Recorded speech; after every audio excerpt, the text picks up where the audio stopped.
गोरांग अपनी जगह पर खड़ा था। उसके आसपास कई ज्यादा खतरनाक क्वांटिटी के अंदर एनर्जी घूम रही थी।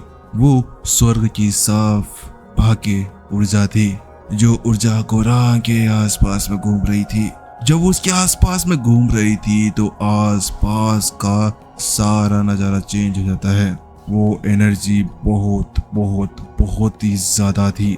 इतनी ज्यादा कि अगर कोई नॉर्मल बंदा उसके पास में खड़ा भी हो जाए तो उस जगह पर उसकी जान चली जाए।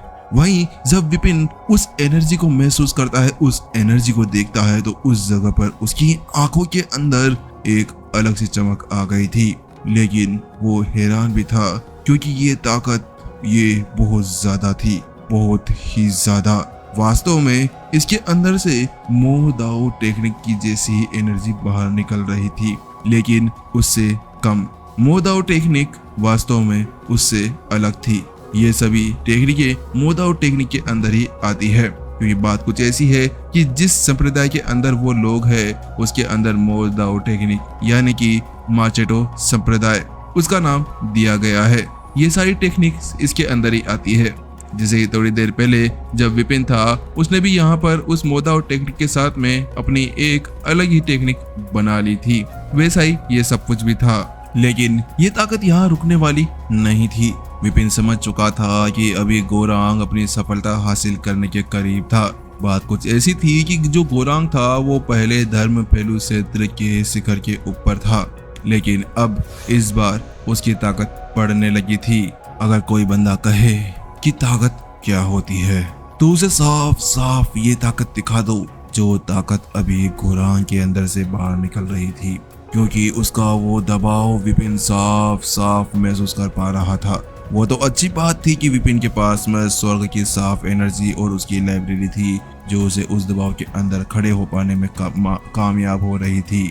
वास्तव में वो ताकत अभी एक खुले दरवाजे को खोलने की कोशिश कर रही थी, जो ताकत वास्तव में गोरांग के उस लेवल को अप करने में कामयाब होने वाली थी। लेकिन अचानक से उसे कुछ याद आता है। क्या ये क्या हो रहा है भाई? ये बंदा मुझे गोली दे रहा था और अचानक से उसकी ताकत बढ़ने लगी। ये माजरा क्या है? मुझे समझ नहीं आ रहा ये आखिरकार चल क्या रहा है। विपिन को ये नहीं पता था कि आखिरकार उसको ये गोली देने और इन दोनों के बीच में सुलह करने की वजह से ये केस यहाँ पर काम कर रहा था। आखिरकार ये माजरा क्या था? विपिन को बिल्कुल समझ में नहीं आया। लेकिन जब वो ऐसा कुछ सोच ही रहा था कि उसी बीच एक आवाज आती है। उस आवाज के साथ में ही यहाँ एक एनर्जी का धागा गोरांग के अंदर से निकलता है और सीधा विपिन के दिमाग के अंदर जाकर सीधा लाइब्रेरी के अंदर चला जाता है। और उसी बीच एक आवाज आती है। उस आवाज के साथ में ही वहाँ एक किताब का निर्माण होने लगता है। वो किताब यहाँ गोरांग से रिलेटेड करती थी। क्या एक और किताब? लेकिन इस बार विपिन उस किताब को खोलता है। उस किताब को खोलने के साथ में ही अचानक से उसकी यहाँ पर जो ध्यान था वो एक जगह जाता है, जो पिछली वाली किताब के अंदर बिल्कुल भी नहीं था। संतुलन भाग्य। लेकिन जैसे विपिन इस शब्द को पढ़ता है तो उसके साथ में ही उसको सब कुछ याद आने लगता है। संतुलन भाग्य। ओ अच्छा, ऐसी बात है। और वास्तव में इस चीज को याद करने के बाद में विपिन को धीरे धीरे करते हुए वो सारे भाग्य याद आने लगते हैं जिसके बारे में अभी अभी उसने यहाँ पर सुना था। जैसे कि शीतल के वो 1000 धागे भाग्य साधना टेक्निक, और वो उस बंदे का सपनों के अंदर जाकर वो सारे काम करने का काम जिसको ड्रीम लो फेट भाग्य कहा जाता है। एक और भाग्य विश्वासघात भाग्य। विपिन को उन सभी चीजों के बारे में याद आने लगता है, क्योंकि अगर कोई ड्रीम के अंदर जाकर भाग्य का यूज करता है तो उसके साथ में उसकी ताकत बढ़ती है। विश्वासघात भाग्य के अंदर अगर वो किसी के साथ में विश्वासघात करता है तो उस जगह पर उसकी शक्ति बढ़ती है। और अगर 1000 धागों का यूज करते हुए कोई बंदा उस भाग्य को यूज करता है तो उस जगह पर भी उसकी ताकत बढ़ती है। और वास्तव में हर एक भाग्य अपना उसूल, अपना पाप और पुण्य तो साथ में लेकर चल रहा था। वो यहाँ संतुलन बना रहा था। और वहीं अगर दूसरी तरफ गोरांग को देखा जाए तो उसके पास में था संतुलन भाग्य। उसको हर एक चीज के बारे में, हर एक चीज के अंदर बराबरी से भाग्य को तितर बितर करना होता था या फिर उसके भाग्य को संतुलन में लाना होता था। अगर वो उस भाग्य को संतुलन के अंदर ले आता है तो उसके बाद में उसकी ताकत संतुलित होती है और बढ़ जाती है। ये चीज विपिन को यहाँ पल्ले पड़ गई थी कि गोरांग क्या करने की कोशिश कर रहा था। वास्तव में ये बंदा बहुत ज्यादा खतरनाक है भाई। आखिरकार अब मुझे पता चला कि ये बंदा अपने नकाब के ऊपर भी नकाब रखे हुए था। ये केवल हमारे बीच में भाग्य बनाकर रखना चाहता था, यानी कि संतुलन को। एक भी पलड़ा यहाँ से इधर उधर नहीं होना चाहिए, सारे पलड़े अपनी जगह पर बराबर होने चाहिए, तभी जाकर इसकी ताकत यहाँ पर बढ़ेगी। अब विपिन को समझ में आया कि ये बंदा भोला नहीं था, वो उसका काट रहा था। इतना अच्छा काट रहा था जितना अच्छा कोई लड़की भी किसी का नहीं काटती, इतना कि यहाँ पर कोई किसी को धोखा भी नहीं देती। उससे भी ज्यादा तो ये यहाँ पर धोखेबाज निकला। वास्तव में ये बंदा बहुत ज्यादा खतरनाक है। मुझे लगता है कि मुझे ऐसे ही भाग्य वाले बंदों से बचकर रहना चाहिए। अगर किसी के पास में वास्तव में संतुलन भाग्य जैसा कोई भाग्य है तो मुझे उससे दूर रहना होगा। वास्तव में अगर मेरे पास में मेरी ये स्वर्ग की लाइब्रेरी नहीं होती तो उस जगह पर तो मैं इसके चाल के अंदर फंस जाता। वो तो अच्छी बात है कि मुझे सही समय पर इसके बारे में पता चल गया और मैं अपने आप को संभाले हुए था, क्योंकि वास्तव में ऐसे लोग वो होते हैं जो यहाँ पर तुम्हारे सामने तो तुम्हारी तारीफ करते हैं और तुम्हारे पीठ पीछे तुम्हारी ऐसी की तैसी, यानी कि वो तुम्हें खुश रखेंगे लेकिन अपने मतलब के लिए। वैसा ही गोरांग भी था। गोरांग भी यहाँ अपने मतलब के लिए उन दोनों को खुश रख रहा था और उनके बीच में सारे संतुलन को बढ़ाकर रखा हुआ था। तभी तो वो यहाँ पर बैठा हुआ था कि इन दोनों के बीच में लड़ाई ना हो, क्योंकि इन दोनों के बीच में अगर लड़ाई हो जाती तो संतुलन फिर से डगमगा जाता और उस जगह पर सारा का सारा काम खत्म हो सकता था। ये सब कुछ कहते हुए विपिन मन ही मन में सोचने लगता है, हे प्रभु, ये अच्छी बात है कि मेरे पास में मेरी स्वर्ग की लाइब्रेरी थी जिसने मुझे यहाँ पर बचा लिया धोखा खाने से। अगर मैं इसके जाल के अंदर फंस जाता तो उस जगह पर तो मेरा तो टाए टाए फेस हो जाता। ये भाग्य गुरु वास्तव में बहुत ही ज्यादा खतरनाक होते हैं। ये लोग केवल पॉलिटिक्स खेलते हैं, सभी के मन के साथ में खेलते हैं और वास्तव में इनकी ताकत बहुत ज्यादा खतरनाक भी होती है। विपिन ऐसा सोच विचार कर ही रहा था, उसके दिमाग के अंदर सारी बातें चल रही थी कि उसी बीच अचानक से उसके चेहरे के ऊपर एक सातिर सी मुस्कान आ जाती है। उसका दिमाग यहाँ पर दौड़ने लगता है घोड़े बेचते हुए, क्योंकि वास्तव में अब विपिन कुछ और सोच विचार करने लगा था। उसकी वो मुस्कान नहीं थी, मुस्कान झूठी है। उसकी वो मुस्कान एक लालच की मुस्कान थी। अरे यार, इतनी सारी एनर्जी वेस्ट हो रही है यहाँ पर, रुको मैं मदद कर देता हूँ। विपिन के मन के अंदर केवल एक ही शब्द आया था, क्योंकि इस जगह पर जब गोरांग अपने लेवल अप कर रहा था तो उस जगह पर वहाँ बहुत सारी एनर्जी निकल कर बाहर आ रही थी और अब विपिन जो था वो यहाँ उस एनर्जी को लालची निगाहों के साथ में देख रहा था। वो कहता है, यार इतनी सारी एनर्जी का क्या ही करेगा, मैं थोड़ी बहुत ले लेता हूँ, थोड़ी बहुत, ज्यादा नहीं लूंगा। आखिरकार मेरे पास में पहले से भी स्वर्ग की एनर्जी नहीं है और हम लोग करीब है भाई, क्या करें। मेरे पास में तो स्वर्ग की एक डिस्क भी नहीं है, वो एनर्जी भी पता नहीं कहाँ चली गई। गरीबों के लिए तो ये सारी चीजें एक एक रुपए उठाने, रोड के ऊपर भी गिरे होते हैं तो उनको उठाना, हमें जेब में रखना, वो बहुत बड़ी बात हो जाती है। और मेरे सामने तिजोरी खुली है तो मैं थोड़ी बहुत एनर्जी ले लूंगा तो गोरांग को क्या ही पता चलेगा। विपिन यहाँ पर सांस लेता है और मन ही मन में ये बुसबुसाने लगता है। वास्तव में इस जगह पर विपिन बहुत बड़ा लालची इंसान है तो सबको पता है और उसका लालच अब उसके सर के ऊपर बोल रहा था चढ़ के कि भाई ले ले, कुछ नहीं होगा इससे। उस बंदे को यहाँ पर क्या ही फर्क पड़ेगा, उसके पास में तो कई ज्यादा एनर्जी है। इसके बाद में विपिन मन ही मन में सोचता है, यार एनर्जी ले लेनी चाहिए, वैसे ये बंदा मेरे लिए शायद मंगा रहा होगा, वैसे भी किसी को क्या ही पता चलेगा अगर मैं थोड़ी चिन्नू सी एनर्जी ले लेता हूँ। अरे यार ले लेता हूँ। विपिन मन ही मन में सोच लगता है, लेकिन विपिन को क्या पता विपिन की वो चिन्नू सी एनर्जी इतनी ज्यादा एनर्जी होती है जो यहाँ पर किसी की रोजी रोटी को भी खा सकती है। और उसके साथ में वो कहता है, अगर इसको पता चल गया, नहीं पता नहीं चलेगा। अरे चल गया तो, अरे यार चल गया तो एक काम करूंगा, मैं ऐसा कह दूंगा, अरे भैया मुझे माफ करना, मैं तो थोड़ी सी एनर्जी ले रहा था आपसे, मुझे माफ कर देना, मैं आपको भी आपकी एनर्जी वापस दे देता हूँ। विपिन मन ही मन के अंदर ये सोचने लगता है। इस जगह पर वो भाई साहब इतना ज्यादा खतरनाक लग रहा था, ये अगर आप लोग उसको देखते ना तो साफ 2-4 तमाचे उसके ऊपर लगा देते, क्योंकि इतना बड़ा लालची इंसान। अरे वो एनर्जी उस बेचारे की थी जो बड़ी मेहनत से तुम्हें धोखा दे देकर वहां लेवल अप करने के लिए यूज करना चाह रहा था, लेकिन अब ये इंसान यहाँ वास्तव में उस एनर्जी को चुराने की कोशिश कर रहा था। लेकिन अब जब विपिन स्टार्ट कर चुका था तो उस जगह पर वो कहता है आई ऑफ इनसाइट। जैसे वो ऐसा कहता है कि अगले ही पल उसकी आंखें वापस से चमकने लगती है। इस बार ये आई ऑफ इनसाइट उस आई ऑफ इनसाइट से बिल्कुल अलग थी जो मास्टर कॉन्टिनेंट के अंदर थी। उस जगह पर तो आई ऑफ इनसाइट के अंदर केवल गोल्डन लाइंस होती थी, लेकिन इस बार विपिन की आंखें चमकती है और अगले ही पल वो साफ साफ एनर्जी के धागे देख पा रहा था। वास्तव में बहुत ज्यादा टाइम बाद में आई ऑफ इनसाइट को देखा है मैंने। जब वो अपनी निगाहें उस जगह पर घुमाता है जहां पर गोरांग बैठा था तो वो पाता है कि उसके पीछे एक बंदा था। वो एक बड़ी सी मूर्ति जैसा लग रहा था। ऐसा लग रहा था जैसे कि कोई स्वर्ग से उतरा हुआ आ रहा हो। उसकी आंखों के ऊपर पट्टी थी और उसके हाथ के अंदर एक तराजू था। वो तराजू बहुत ज्यादा बड़ा था। उसके दोनों पलड़े यहाँ पर समान रूप से ऊपर नीचे हो रहे थे। ऐसा लग रहा था जैसे कि वो यहाँ पर सबके अंदर समानता को दिखा रहा हो। उसी के अंदर से कई ज्यादा एनर्जी के धागे निकल कर नीचे की तरफ आ रहे थे। ओ अच्छा, तो ये है गोरांग की एनर्जी का राज, ये है संतुलन भाग्य का राज। एक तराजू, एक बड़ा सा तराजू जो साफ साफ संतुलन को दिखाता है। विपिन ये सोचते हुए जल्दी से वहां चुपचाप से एनर्जी चूसने के लिए तैयार हो जाता है। वो कहता है चलो ठीक है, इतने सारे एनर्जी के धागे आ रहे हैं और इसके अंदर में अगर मच्छर बनकर केवल थोड़ी सी एनर्जी चूस लेता हूँ तो क्या ही होगा। इसी वजह से विपिन जल्दी से अपने आप को एक मच्छर की भांति समझता है और वहां पर एनर्जी को चूसने के लिए वह अपने स्वर्ग की लाइब्रेरी की किताब के गेट को खोल देता है।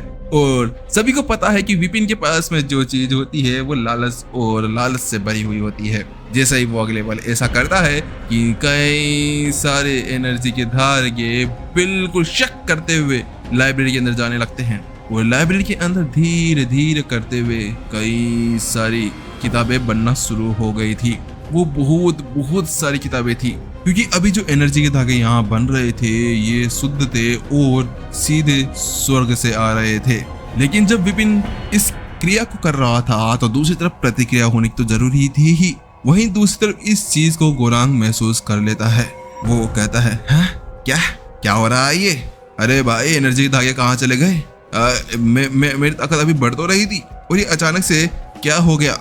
अरे मैं अभी उन लोगों को गोली दे रहा था, वो गोली क्या काम नहीं कर रही? इस जगह पर गोरांग मन में सोचता है। वो ये सोच रहा था कि जो गोली अभी विपिन को दी थी क्या वो यहाँ पर उस तराजू को सेम लेवल के अंदर लाने के लिए काफी नहीं थी। लेकिन उस बेचारे को क्या पता कि उसकी एनर्जी को कोई बहुत ही बड़ा मच्छर है जो चूसने के लिए बैठा है। वही वो सोचता है कहीं ऐसा तो नहीं कि संतुलन सही से बना नहीं, क्या ऐसा हो सकता है कि इनमें से अभी भी कोई ज्यादा बेनिफिट्स के साथ में आगे हो। लगता है मुझे कि मुझे सब कुछ ठीक करना होगा, इससे पहले तो मैं कुछ कर ही नहीं पाऊंगा। गोरांग मन ही मन में सोचता है, क्योंकि वास्तव में उसे ये बात समझ में आ गई थी कि जब तक वो अपने तराजू को सेम लेवल पे नहीं करेगा, जब तक इन दोनों के यहाँ पर पक्षपात को कम नहीं करेगा, तब तक उसकी एनर्जी, उसकी साधना आगे नहीं बढ़ने वाली थी। वहीं जब वो इस बारे में सोचा कर रहा था कि वहीं दूसरी तरफ रमन तो अपनी कन पट्टी को रगड़ रहा था और चुपचाप बैठा था। बात कुछ ऐसी थी कि रमन को ये पता था कि यहाँ पर अभी गोरांग के पास में कौन सा भाग्य था, संतुलन भाग्य, और उसे उसकी सारी खासियतों के बारे में पता था, क्योंकि वो जानता था कि अभी सारे पलड़े को यहाँ पर बराबर करना होगा। अगर वो थोड़ा सा भी झुका हुआ तो उसके साथ में उसके बाद में उसके साथ कुछ भी हो सकता था। और इसी वजह से रमन ये सोच रहा था कि अगर यहाँ कुछ भी सही नहीं हुआ तो उस जगह पर तो मेरे लंका लग जाएगी, क्योंकि वास्तव में ये चीज बहुत ज्यादा ही खतरनाक थी। क्योंकि बैलेंस थोड़ा सा भी इधर उधर हुआ तो उसके साथ में प्रगति तो यहीं पर ही रुक जाएगी और गोरांग की ताकत नहीं बढ़ने वाली थी। वहीं जब वो इस बारे में सोच रहा था तो इस बीच जो विपिन था उसका चेहरा शरारती संतोष के साथ में था। अरे संतोष वाली नहीं, शरारती मुस्कान के साथ में। उसका मन तो मचल कर रहा था। वो यही सोच रहा था कि क्या करूं और ज्यादा टेक्निक्स को और चीजें लेने के लिए। और उसके साथ में वो रमन को देखता है, जिस बेचारे की हालत बिल्कुल फटे कपड़े की तरह हो रही थी, जिसको यहाँ पर रगड़ कर धोया हो। लेकिन विपिन राहत की सांस लेता है जब उसे पता चलता है कि गोरांग को अभी तक कुछ पता नहीं चला था कि उसके साथ में क्या हो रहा था और क्या नहीं। उसके साथ में वो उस गोली को देखता है और एक शरारती मुस्कान के साथ में गोरांग को देखता है और फिर उसके बाद में भोला भाला सा चेहरा बना लेता है। ऐसा लगता है कि सारे दुख, दर्द, पीड़ा, धोखा बाजी सब कुछ उसके साथ में हुआ है। और वो कहता है, होल मास्टर सुनिए को तो, रहिए तो आया, सुनिए तो, मेरी बात सुनिए। वो कहता है, तो गोरांग कहता है, क्या हुआ राज, अब क्या बात है? तो वो कहता है, बात कुछ ऐसी है कि बात कुछ नहीं है। अब बात कुछ नहीं है उससे मतलब ये है कि मुझे लगता है कि सब कुछ यहाँ खत्म हो गया है। मेरी हालात बहुत ज्यादा बुरे हैं। मुझे नहीं लगता कि इस एक गोली से कोई फर्क पड़ेगा। मुझे नहीं लगता कि आप अपनी ताकत यहाँ पर बढ़ा पाएंगे। वैसे भी मेरा नो नीड होल तो पूरी तरह से खत्म हो चुका है। मेरे पास में कुछ बचा भी नहीं है। मैं तो एक लाचार सा बेचारा सा बच्चा हूँ। अब मैं क्या ही कर सकता हूँ। विपिन ने अपनी नौटंकी स्टार्ट कर दी थी। उसकी वो नौटंकी देखकर किसी की भी आंखों के अंदर आंसू आ जाए अगर कोई बंदा उसकी नौटंकी को देख ले, क्योंकि सबको पता है विपिन 50 रुपए वाली सस्ती नौटंकी करता है। और वो कहता है, मेरा वो सपना सपना रह गया। मेरा वाइस होल मास्टर बनने का वो सपना ही रह गया और अब मैं कभी भी वाइस होल मास्टर नहीं बन पाऊंगा। मेरी तो सारी आस, सारी किरण, सारी बात सब कुछ टूट चुकी है। मैं कुछ नहीं कर सकता। मुझे लगता है कि मुझे ये सब कुछ यहीं पर ही छोड़ देना होगा और कहीं दूर चले जाना होगा। मुझे लगता है कि होल मास्टर आपको फालतू में इसके लिए चिंता करने की जरूरत नहीं है और आपको पीछे हट जाना चाहिए। मुझे नहीं लगता कि आज आप अपनी साधना आगे बढ़ा पाएंगे। लेकिन जैसे यहाँ पर गोरांग उसकी ये भोली भाली बातें सुनता है तो उसके साथ में वो कहता है, क्या राज, तुम ऐसा नहीं कर सकते हो पागल। आखिरकार मैं तुम्हारे साथ में हूँ। तुम फालतू में ये सब कुछ नहीं, ऐसे पीछे नहीं हटा करते। तुम्हें फालतू में टेंशन लेने की कोई भी जरूरत नहीं है।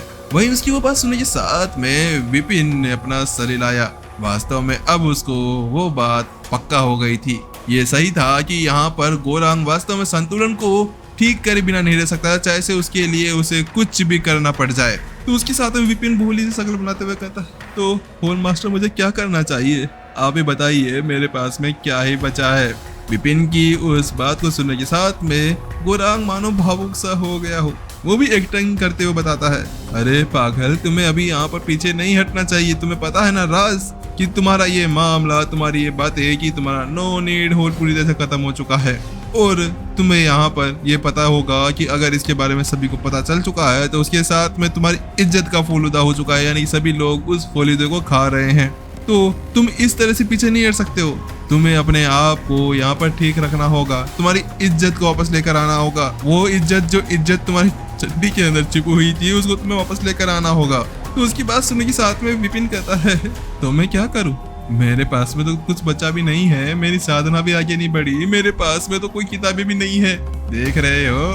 उसके साथ वो कहता है, मेरे पास में तो कुछ भी नहीं है जिसके साथ में मैं अपनी साधना को आगे बढ़ा सकूं। मैं क्या कर सकता हूं? मेरे पास में अब कुछ भी नहीं बचा है, ना नो नीड होल, ना मेरे पास में कोई साधना टेक्निक। अब मैं क्या ही करूं? उसकी बात सुनने के साथ में ही यहाँ पर वो कहता है, अरे पागल बेवकूफ, तुम इतनी सी बात कर रहे हो? मैं तुम्हारे साथ में हूँ ना। ये लो, मैं तुम्हारे लिए सारी साधना टेक्निक्स को इकट्ठा कर दूंगा। तुम्हें चिंता करने की कोई भी जरूरत नहीं है। तो उसकी बात सुनने के साथ में फिर कहता है, ओह अच्छा, ऐसी बात है? तो गोरांग कहता है, हाँ ऐसी बात है। इस जगह पर गोरांग बिल्कुल भी राज को पीछे नहीं हटने देना चाहता था, क्योंकि वो जानता था कि अगर राज पीछे हट गया तो उसकी साधना यहीं पर ही रुक जाएगी और उसके बाद में वो कुछ नहीं कर सकता था। तो इसी वजह से उसके लिए यही अच्छा होगा कि वो यहाँ राज को अपने उसी कर्म या उसी चीजों के ऊपर चलाता रहे ताकि उसका काम यहाँ पर निकलता रहे। तो उसके साथ विपिन कहता है, ठीक है होल मास्टर, आप कह रहे हैं वो तो सही है, लेकिन मेरे पास में तो कुछ है ही नहीं। मेरे पास में कोई संसाधन नहीं है, ना कोई जड़ी बूटियां हैं, ना गोलियां हैं, क्योंकि उन लोगों ने सब कुछ खत्म कर दिया है। अब मैं वो सब कुछ किसे लेके आऊंगा? तो मुझे नहीं लगता कि इन किताबों का कोई मतलब रहने वाला है। तो उसकी बात सुनने के साथ में यहाँ पर गोरांग कहता है, बस इतनी सी बात? अरे यार राज, तुम मेरे बच्चे जैसे हो। नहीं बच्चे तो नहीं, तुम मेरे दोस्त जैसे हो कि यहाँ पर तुम मेरे साथ में इतने समय से हो। आखिरकार तुम फालतू में इस चीज के बारे में सोच रहे हो। ये लो, पकड़ो और ऐश करो। इसके अंदर बहुत सारे सोर्स कॉइन है और कई सारे संसाधन पड़े हैं, तुम इनका यूज कर सकते हो। उसके साथ में वो कहता है, और हाँ इसके अलावा तुम इनको ले तो रहे हो, लेकिन तुम्हें ये याद रखना है कि तुम्हारा ड्रीम क्या है। तुम्हें एक वाइस होल मास्टर बनना है और तुम्हें बहुत ज्यादा आगे जाना है। तुम्हें पता है ना कि मेरी तुमसे कितनी बड़ी उम्मीद है। तुम्हें अगला वाइस होल मास्टर बनना पड़ेगा मेरे लिए। तुम मेरे जिगर के छल्ले हो, बदर के बल्ले हो। तुम्हें मेरे लिए सब कुछ करना होगा। तुम्हें वाइस होल मास्टर बनना ही होगा। राज उसे कड़कती हुई आवाज के अंदर कहता है। तो उसकी बात सुनो ही साथ में फिर कहता है, ठीक होल मास्टर, अगर आप ऐसा कह रहे हैं, आप मेरी मदद कर रहे हैं, तो मैं आपके लिए वाइस होल मास्टर की गद्दी के लिए जरूर लड़ूंगा और मैं पूरी कोशिश करूंगा कि मैं यहाँ पर वाइस होल मास्टर बनूं। ये सब तो कहते हुए विपिन मन के अंदर सोच रहा था और वो जोर जोर से हंसने लगता मन के अंदर, उछल कूद करने लगता है। वो कहता है, हे प्रभु, आखिरकार कैसी माया है तुम लोगों की। ये अपने पॉलिटिक्स और अपने इन सभी चीजों के चक्कर में अपने आप को लुटाने के लिए तैयार है। अगर मैं इसे कह दूं कि मैं इसको, मेरे को उसकी वो चाहिए, तो उसके साथ में तो उसको भी दे दे। ना, पर मेरे को वो सब कुछ से मतलब नहीं है। लेकिन वास्तव में ये लोग बहुत ज्यादा बड़े बेवकूफ है। अगर यहाँ कोई माइका लाल आ जाता है तो उसके साथ में वो इजीली इनकी यहाँ पर बैंड बजाकर चला जाए। लेकिन इसके साथ में विपिन को ये पता चल चुका था कि ये लोग वास्तव में बड़े खतरनाक लोग थे। अगर स्वर्ग की लाइब्रेरी ना होती तो इस जगह पर तो वो महाराजा चुका होता या इनके जाल में फंस जाता। लेकिन अब इन सभी क्लियरिफिकेशन के बाद में विपिन तो अब ये सोच चुका था कि इनका फायदा उठाया जा सकता है। इनका फायदा, जैसे कि अगर कोई विश्वासघात भाग्य वाला इंसान है तो वो उसके विश्वासघात के अंदर पड़कर उसकी ताकत को आगे बढ़ाएगा, और जब उसकी ताकत आगे बढ़ेगी तो वो वहाँ उसकी भी एनर्जी को चूस लेगा। और किसी हजार भाग्य वाले के भाग्य के अंदर वो फंसता है तो उसकी जगह पर भी यहाँ पर वो ऐसा कुछ कर सकता था। वो उसकी एनर्जी को ले सकता था उसके भाग्य के धागों के अंदर फंसकर, और ऐसे करते करते तो वो यहाँ पर बड़ा मालामाल हो जाएगा। मालामाल के साथ में बालाबाल भी हो जाएगा। फिर तो उसके साथ में कोई टिकने वाला भी नहीं था अगर ऐसा ही चलता रहा तो। वहीं विपिन उसी बारे में सोच रहा था। लेकिन जब वो इस बारे में सोच रहा था कि इधर जो गौरांग था वो तो बेचारा अभी तक भी राहत की सांस नहीं ले रहा था, क्योंकि अब तक भी वो यहाँ खुश नहीं था, क्योंकि उसकी जो भाग्य एनर्जी है वो अभी तक भी चोरी हो रही थी और वास्तव में उसके बारे में उसको बिल्कुल भनक भी नहीं थी। वो यही सोच रहा था, अरे क्या अभी तक भी सब कुछ ठीक नहीं हुआ? ये हो क्या रहा है मेरे साथ में आज? यार मेरे को समझ नहीं आ रहा। इतनी करोड़ों की संपत्ति और इतनी सारी चीजें देने के बाद में यहाँ पर विपिन के साथ में सब कुछ, जो राज उसके साथ में सब कुछ ठीक हो जाना चाहिए था, मैंने उसको सब कुछ दे दिया, फिर भी ये सब कुछ ठीक नहीं हो रहा है। क्या गड़बड़ है यहाँ पर? कहीं ऐसा तो नहीं कि यहाँ पर अभी तक भी इन दोनों के बीच में कोई संतुलन नहीं बना हो? लेकिन ऐसा कैसे हो सकता है? वो मन ही मन में सोचने लगता है, क्योंकि इसे ये बात समझ नहीं आ रही थी कि अब तक सब कुछ ठीक क्यों नहीं हुआ था। कहीं ऐसा तो नहीं कि रमन अभी तक भी यहाँ फायदे के अंदर हो? ऐसा हो सकता है। वहीं दूसरी तरफ जो रमन था वो आखिरकार वो वहां से निकलकर आ चुका था। बात कुछ ऐसी थी कि रमन जानता था कि उसका यहाँ पर रहना अब फालतू में अपने आप को मुसीबत में डालने जैसा था, क्योंकि अगर वो थोड़ी देर और यहाँ पर रहता है तो उसके बाद में गोरांग उसे झपट लेगा और उसको लपट लपट कर मारेगा। इसी वजह से मुझे अच्छा यही होगा कि उसका यहाँ से निकल जाना। इसी वजह से वो घर पर आ जाता है। लेकिन जब वो घर आता है तो उसके साथ में वो अपने सामने रखे हुए उस बंदे को देखकर बहुत ज्यादा गुस्से के अंदर आ जाता है। तुम्हें मैंने क्या कहा था कि वहां जाकर केवल नो नीड होल को बर्बाद करना है? मैंने तुमसे ये तो ना कहा था कि वहां जाकर उनका वजूद ही मिटा दो। तुम लोग बड़े कमीने हो। तुम्हें मैं मेरे ऊपर विश्वास ही नहीं करना चाहता। मैं फालतू में तुम्हारे ऊपर विश्वास किया। आखिरकार तुमने तो मुझे बर्बाद कर दिया है, बर्बाद। वो जोर से चिल्लाते हुए उससे कहता है। तो उसकी बात सुनने के साथ में यहाँ पर वो बंदा था, जो बॉस, जो पहले यहाँ पर राज के उस नो नीड होल के अंदर गया था उन लोगों को मारने के लिए, वो यहाँ पर कहता है लेकिन मालिक हमने तो कुछ किया ही नहीं। दूसरा तुम कहता है तुमने नहीं किया तो किसने किया? मैंने तुम्हें भेजा था वहां पर उसको खत्म करने के लिए और तुम कह रहे हो कि तुमने यहाँ पर कुछ किया ही नहीं। दूसरा तुम कहता है हाँ मालिक सही में हमने कुछ नहीं किया। बात कुछ ऐसी है कि जब हम वहां पर पहुंचे तो उस जगह पर पहले से सब कुछ शांत हो चुका था और सब कुछ खत्म हो चुका था। तो उसकी बात सुनने के साथ वो कहता है क्या तुम मजाक तो नहीं कर रहे केवल बचने के लिए? वो कहता है नहीं मालिक सही बोल रहा हूँ मैं। बात कुछ ऐसी है कि जब हम लोग वहां पहुंचे तो उस जगह पर तो सारा का सारा माजरा ही खत्म हो चुका था। वहां कोई बचा ही नहीं था, सब कुछ खत्म हो चुका था। वहां लाशें पड़ी हुई थी, नो नीड होल की सारी संपत्ति लुट चुकी थी, वहां एक तिनका नहीं बचा हुआ था। तो उसकी बात सुनने के साथ में रमन अपने दाढ़ी के नीचे हाथ फेरने लगता है और उसके साथ में सोच करने लगता है किसने नहीं किया तो किसने किया होगा? तो वो कहता है अच्छा तो तुमने नहीं किया तो किसने किया ये सब कुछ। तो उसके साथ में वो कहता है मालिक पहले तो हमें भी इसके बारे में नहीं पता था, लेकिन उसके बाद में मैंने जांच पड़ताल की और जांच पड़ताल करते हुए मैं यहाँ से नो नीड होल चला गया। नो नीड होल जाने के बाद में मैं वहाँ जाकर जांच पड़ताल करता हूँ तो मैंने वहाँ पर एक बंदे को नोटिस किया। आपको पता है कि यहाँ पर जो मास्टर राज है उन्होंने शायद आपके साथ में शीतल के बारे में कुछ बात की होगी, तो उसी बारे में मैं बात कर रहा था। मैं वहाँ जाकर देखता हूँ तो शीतल की जो बॉडी थी वो वहाँ नहीं थी और उसे दफनाने के लिए कोई बंदा अपने साथ में लेकर जा रहा था। मैंने उस बंदे का पीछा किया और वहीं पर ही मैंने उसे धर दबोचा और उसे टॉर्चर करने के बाद में मैंने उससे पूछा तो उसने मुझे बताया कि वो नहीं है जो ये काम करना चाहता था, वो है जो यहाँ पर किसी और के कहने के बाद में आया है। तो उसकी बात सुनने के साथ में यहाँ पर रमन कहता है क्या किसी और के कहने के बाद, तुम्हारे कहने का क्या मतलब है कि इसके पीछे कोई दूसरा बंदा भी है। तो उसके साथ में यहाँ पर वो कहता है जी मालिक, वास्तव में इसके पीछे कोई दूसरा बंदा है। तो उसके साथ में वो कहता है अच्छा तो वो कौन है। तो उसकी बात सुनने के साथ में वो बताता है वो और कोई नहीं, वो वही है जिसने यहाँ पर मास्टर अरविंद को मारा है। लेकिन जैसे वो ये शब्द कहता है तो उसके साथ में ही रमन का माथा यहाँ पर सन्ना जाता है। क्या कह रहे हो तुम पागल वागल तो नहीं हो गए हो, तुम वास्तव में सच कह रहे हो। तो वो कहता है जी मालिक, वो और कोई नहीं राज ही था जिसने उस बंदे को कहा था शीतल की बॉडी को दफनाने के लिए, और वो वही था जिसने अपने नो नीड होल को भी खत्म किया। लेकिन जैसे ही रमन को ये बात पता चलती है तो उसके साथ में ही उसके कनपट्टी के ऊपर नसें तिलकने लगती है। वो नसें ऐसे थी जिसकी ये वो फटकर बाहर आ जाएगी। क्या राज कमीने, तूने मुझे फंसाया। लेकिन उसके साथ में ही वो ये बात सोचकर बहुत ज्यादा सदमे के अंदर था कि उस बंदे ने केवल उससे बदला लेने के लिए ही उसने पूरे की पूरे नो नीड होल को ही खत्म कर दिया था। और इस तरह से ही ये जो कहानी थी अब इसके अंदर दो मोड़ आ गए थे। एक तरफ तो रमन को ये पता चल गया था कि राज ने ही यहाँ पर अपने नो नीड होल को खत्म किया था, लेकिन वहीं दूसरी तरफ राज को भी शायद इसके बारे में पता चल चुका था। लेकिन इस जगह पर राज नहीं राज विपिन बन चुका था और उसका यूज करते हुए उसने पूरे नो नीड होल को भी खत्म कर दिया था। इस कमीने राज ने मेरे साथ में ऐसा किया, मैं उसको माफ नहीं करूंगा।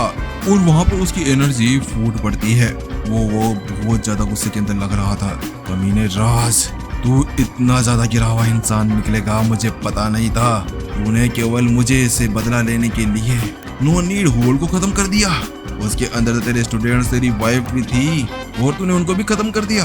बड़ा कमीना है रे तू वास्तव में। लेकिन तूने चाल तो अच्छी चली है, मुझे सभी की नजरों के अंदर बदनाम करने और डेस्टिनी होल के अंदर मेरी रैंक गिराने के लिए। तू वास्तव में वाइस होल मास्टर की गद्दी के लिए सब कुछ कर रहा है ना।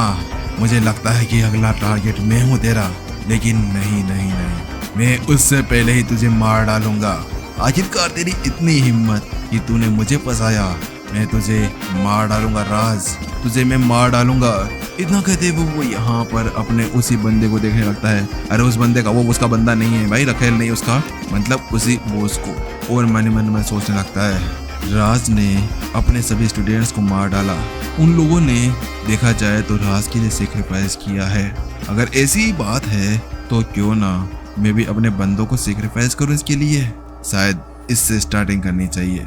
इसके बाद में वो यहाँ अपने सामने बैठे हुए उस बॉस को देखने लगता है। शायद अभी अरविंद के दिमाग के अंदर कुछ ख्याली पुलाव चल रहे थे। वो पुलाव जो हम खा नहीं सकते हैं, वो पुलाव जो हम देख नहीं सकते हैं, उन पुलावों को वो अपने मन ही मन के अंदर पचा रहा था। क्योंकि इस जगह पर मेरे पास में जो वो बैंगनी ग्रास है वो काफी नहीं है मेरे लेवल अप को करने के लिए। मुझे इसके लिए कुछ सेक्रीफाइसेस करने होंगे, उसके बाद में मैं अपनी ताकत बढ़ा पाऊंगा और तब जाकर मैं राज के साथ में फाइट कर पाऊंगा। इसके लिए मुझे कुछ तो सेक्रीफाइस करना ही होगा।